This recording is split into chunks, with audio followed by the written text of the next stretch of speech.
కడీల పాలనకు చరమగీతం పాడుతూ ప్రజాపాలనకు శ్రీకారం చుట్టింది కాంగ్రెస్ ప్రభుత్వం. ఈ క్రమంలోనే కాంగ్రెస్ అధికారంలోకి వచ్చాక ప్రతిష్టాత్మకంగా చేపట్టిన ప్రజాపాలన కార్యక్రమానికి అనూహ్య స్పందన లభిస్తుంది. ఇందులో భాగంగా మహాలక్ష్మి, రైతు భరోసా, గృహజ్యోతి, ఇందిరమ్మ ఇండ్లు, చేయూత పథకాలతో పాటు రేషన్ కార్డులు, ఇతర అవసరాల కోసం కూడా వినతి పత్రాలు, ఫిర్యాదులు స్వీకరించారు. కాగా నేటితో ఈ కార్యక్రమం ముగియనుంది.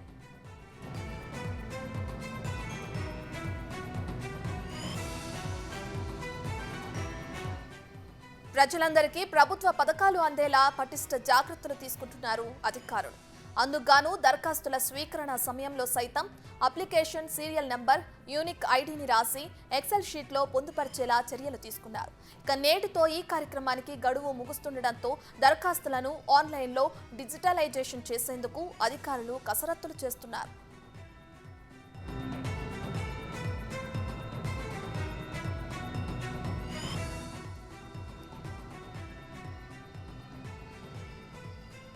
ఇప్పటికే జిల్లా కలెక్టరేట్లలో డేటా ఎంట్రీ ఆపరేటర్లకు మాస్టర్ ట్రైనర్స్తో శిక్షణ కార్యక్రమం నిర్వహిస్తున్నారు. కాగా ఆయా జిల్లాల కలెక్టర్ల పర్యవేక్షణలో డేటా ఎంట్రీ జరగనుండగా ఈ నెల 17వ తేదీ తర్వాత సంబంధిత అధికారులతో ఫీల్డ్ వెరిఫికేషన్ ని చేపట్టనున్నారు.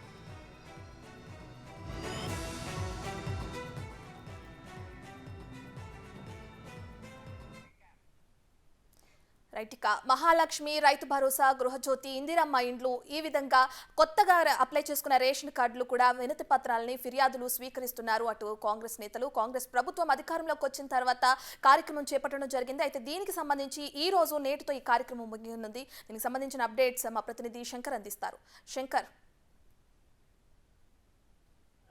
రత్న, ఓవరాల్గా కాంగ్రెస్ ప్రభుత్వం ఆయంలోకి వచ్చిన తర్వాత కూడా వాళ్ళు ఇచ్చినటువంటి 6 గ్యారెంటీలకు సంబంధించి ప్రజాపాలన కార్యక్రమం పేరుతో కూడా కార్యక్రమాన్ని చేపట్టారు. ఈ కార్యక్రమం గత నెల 28వ తేదీన ఏర్పాటు చేయడం జరిగింది.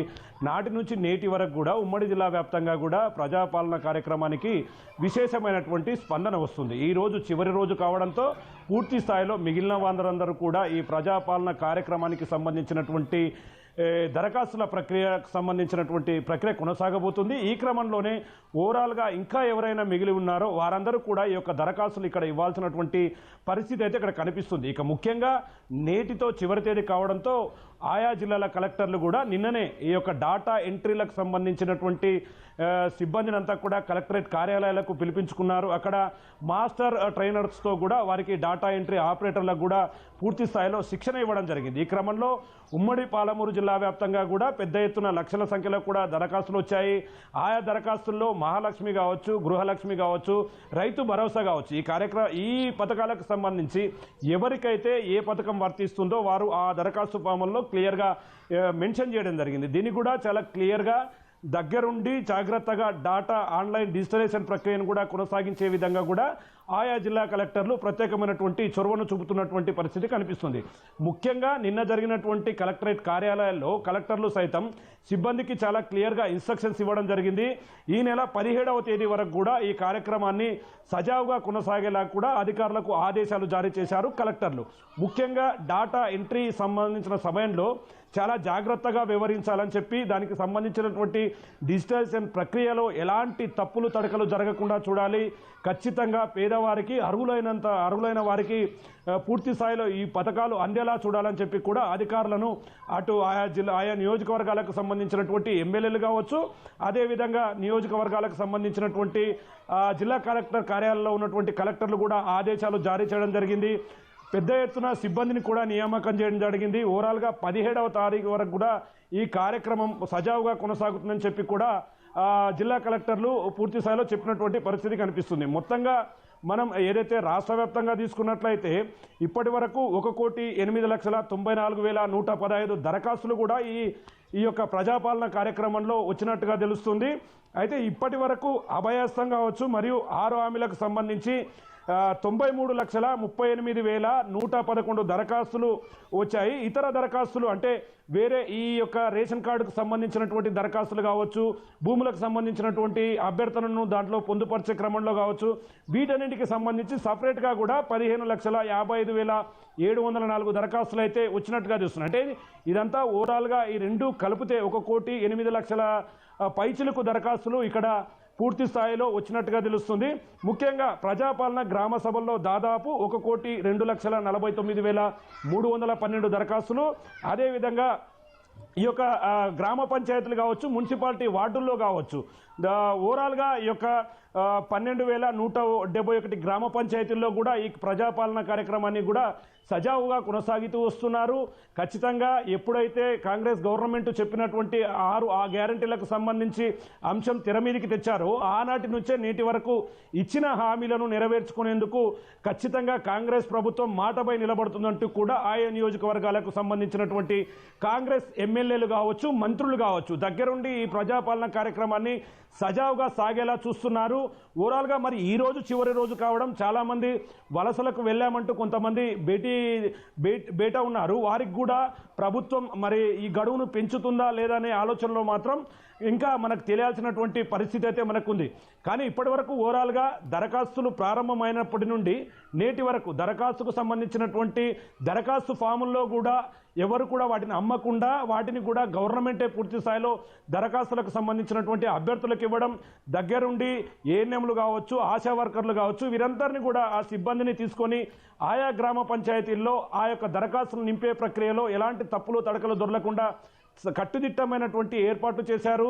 అదేవిధంగా మండలాలకు సంబంధించినటువంటి ఎవరైతే ఎంఆర్ఓ ఆఫీసర్లు ఉంటారో వారంతా కూడా డిప్యూటీ తహసీల్దార్ కావచ్చు, జూనియర్ అసిస్టెంట్లు కావచ్చు, పంచాయతీ సెక్రటరీ కావచ్చు, వీళ్ళందరూ కూడా చాలా క్లియర్గా గత 28వ తేదీ నుంచి కూడా ఈ రోజు వరకు ప్రతిక్షణం ఆ యొక్క కార్యక్రమాన్ని దగ్గరుండి చూస్తున్నటువంటి పరిస్థితి కనిపిస్తుంది. మరి ఈరోజు చివరి రోజు కావడంతో మిగిలిన వారందరూ కూడా ఈ దరఖాస్తు ప్రక్రియను క్లియర్గా తాము కూడా పాలు పంచుకునేందుకు అయితే ఈ కార్యక్రమంలో హాజరు కానున్నారు. ఏదేమైనప్పటికీ కాంగ్రెస్ గవర్నమెంటు తెలంగాణ రాష్ట్రంలో అధికారకు వచ్చిన వెంటనే ఇచ్చిన హామీల్లో భాగమైనటువంటి ఇప్పటికే ఫ్రీ బస్ కావచ్చు, అదేవిధంగా మిగతా ఈ రెండు అంటే 10 లక్షల బీమాను కూడా పూర్తి స్థాయిలో ఇంప్లిమెంటేషన్ చేసింది. ఖచ్చితంగా వారందరికీ అందుబాటులోకి తెచ్చింది. ఈ క్రమంలోనే మిగిలిన ఉన్నటువంటి ఈ 6 గ్యారెంటీల్లో మిగిలిన 4 గ్యారెంటీలను కూడా ఓవరాల్గా ఖచ్చితంగా ప్రజలకు అందిస్తాము, ఇచ్చిన హామీలను ఖచ్చితంగా నెరవేరుస్తామని చెప్పుకుంటూనే మరోవైపు క్లియర్గా దీన్ని ఇంప్లిమెంట్ చేస్తూ ఖచ్చితంగా అందరికీ అందేలా చూస్తున్నటువంటి పరిస్థితి కనిపిస్తుంది. ముఖ్యంగా గ్రామాల్లో ఈ యొక్క పథకాలకు విశేషమైనటువంటి స్పందన వస్తుంది. ఇప్పటికే చూసుకుంటే ఈ రోజుతో ముగియనున్న ప్రజా పాలన కార్యక్రమం అంటే ఇంకో 4 నెలలకు ఒకసారి నిర్వహించాలని కూడా కాంగ్రెస్ ప్రభుత్వం నిర్ణయించిందని తెలుస్తుంది. అయితే దీనికి సంబంధించిన అప్డేట్స్ ఏంటి? ఎస్ రత్న, ఓవరాల్గా ఈరోజు చివరి రోజు కావడం, ముఖ్యంగా మిగిలిన వారందరికీ కూడా రావాలని చెప్పి కూడా ఆయా గ్రామ పంచాయతీల్లో చాటింపు కార్యక్రమాలు కావచ్చు, అధికారులను సమాయత్తం చేయడం కావచ్చు, ఆయా వారికి సంబంధించినటువంటి బంధువులకు కూడా పూర్తి స్థాయిలో ఇన్ఫర్మేషన్ ఇస్తూ వస్తున్నారు. ఎందుకంటే ఈరోజు అప్లై చేసుకుంటే ఆ డాటా అనేది కంప్యూటర్లలో పూర్తి స్థాయిలో ఇంప్లిమెంటేషన్ జరుగుతుంది. ఆ డాటాను దాంట్లో చేర్చిన తర్వాత ఓవరాల్గా లబ్ధిదారుల ఎంపిక ప్రక్రియ ఉంటుంది. అంటే 17 తారీఖు వరకు కూడా ఈ యొక్క డిజిటలైజేషన్ ప్రక్రియ కొనసాగుతుంది. ఆ తర్వాత క్షేత్రస్థాయిలో సిబ్బందిని పంపించడం, నిజంగా ఈ లబ్ధిదారుడికి సంబంధించి ఆయన ఇచ్చినటువంటి సమాచారం కరెక్టా కాదా అనే క్రమంలో కూడా పూర్తి స్థాయి వెరిఫికేషన్ ప్రక్రియను కూడా ఏర్పాటు చేయనున్నారు, జరగబోతుంది. కాబట్టి ఖచ్చితంగా అందరూ కూడా ఈ అవకాశాన్ని ఉపయోగించుకోవాలి, వినియోగించుకోవాలి. ఖచ్చితంగా పేదవారు ఎవరైనా సరే, లబ్ధిదారులు ఎవరైనా సరే ఖచ్చితంగా వీటికి అర్హులంటూ కూడా ఒకవైపు కాంగ్రెస్ గవర్నమెంట్కు సంబంధించినటువంటి ఎమ్మెల్యేలు కూడా అనునిత్యం వీటిపైన అవగాహన కల్పిస్తున్నారు. మొత్తంగా అయితే పూర్తిగా గ్రామాల్లో కావచ్చు, అటు మున్సిపాలిటీల్లో కావచ్చు, పట్టణ ప్రాంతాల్లో కావచ్చు, ప్రారంభమైన నాటి నుంచి నేటి వరకు కూడా పెద్ద ఎత్తున ఈ యొక్క ప్రజాపాలన కార్యక్రమానికి విశేషమైనటువంటి స్పందన వచ్చింది. గతంలో ఏదైతే లబ్ధిదారుల ఎంపిక విషయంలో ఎవరైతే తమకు తెలిసిన వారికి మాత్రమే, అనర్హులకు మాత్రమే ఈ యొక్క లబ్ధిని చేకూర్చారో అలాంటివి జరగకుండా ఇప్పటికే ఆ ఎమ్మెల్యేలు దీనిపైన స్పెషల్గా సీరియస్గా దృష్టి సారించినటువంటి పరిస్థితి కనిపిస్తుంది. ఎందుకంటే తమ వారైనా సరే అది సహించేది లేదని, ఎంపిక విషయంలో ఖచ్చితంగా పారదర్శకత ఉంటుందని చెప్పి కూడా ఎమ్మెల్యేలు చెప్తున్నారు. మరోవైపు మరోవైపు దీనికి తగ్గట్టుగానే ఉమ్మడి పాలమూరు జిల్లాకు సంబంధించినటువంటి 5 జిల్లాల కలెక్టర్లు కూడా దీని మీద స్పెషల్ ఫోకస్ జారీ చేశారు. ఇప్పటికే సిబ్బందికి దీని మీద సీరియస్గా ఇన్స్ట్రక్షన్స్ ఇవ్వడం జరిగింది.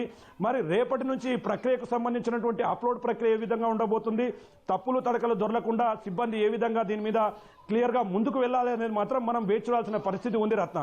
Right, thank you Shankar.